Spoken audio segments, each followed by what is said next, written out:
Mijiet ta' kunsillieri membri fil-Kunsill Ġenerali tal-Partit Nazzjonalista ddew din il-ġimgħa f'diskussjonijiet twal jiddiskutu idejat dwar struttura u organizzazzjoni mġedda għall-partit. Il-kunsilliera nġabru f'5 assemblej differenti, 4 f'Malta u oħra f'Għawdex, u ddiskutew dokument li ħejja Luis Galea b'linji gwida dwar tibdil maħsub li jgħin il-partit jiġġedded għaż-żminijiet tal-lum. Il-laqgħat kienu preseduti minn Censu Galea, President tal-Kunsill Ġenerali, u kollha kienu indirizzati bil-kap tal-Partit Nazzjonalista Adrian Delija.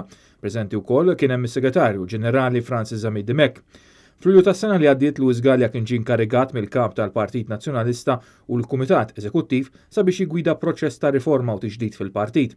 Bħala parti mill-proċess saru ħafna laqgħat ta' konsultazzjoni mal-membri parlamentari, il-kunsillieri u membri tal-kumitati lokali ma' tmexxija u ma' numru sew ta' ċittadini li jrew interess billi taw il-kontribut tagħhom.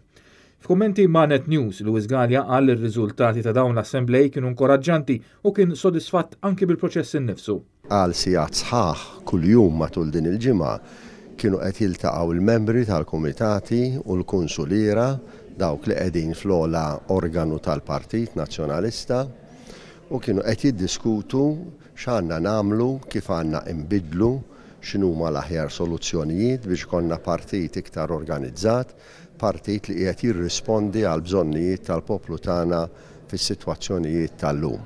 Il-President tal-Kunsill Ġenerali Censu Galea qal li d-diskussjonijiet huma bażi tajba tfassil tad-dokument finali. Issa dan għandu jservi ta' bażi biex ikollna l-aħħar draft anke tal-proposti li ser ikollna imorru l-Eżekuttiv imbagħad eventwalment niġu hawnhekk għall-Kunsill Ġenerali kollu kemm hu fejn anke dawn il-membri ta' hawnhekk ikollhom ċans jiġu kollha f'salt. Il-Segretarju Ġenerali tal-Partit Nazzjonalista Francis Zamid Dimek qal li dawn il-laqgħat kienu pass importanti biex sal-aħħar ta' dan ix-xahar ikun hemm tibdil fl-istatut. Naturalment isserdu ngħaddu għal fażijiet li jmiss li jiġu mresqa l-emendi b'mod formali fil-Kumitat Eżekuttiv u mbagħad nagħmlu Kunsill Ġenerali kulħadd f'salt biex sal-aħħar ta' Marzu kif wedna nkunu ġeddidna u riformajna l-istatut kif dejjem għandna bżonn.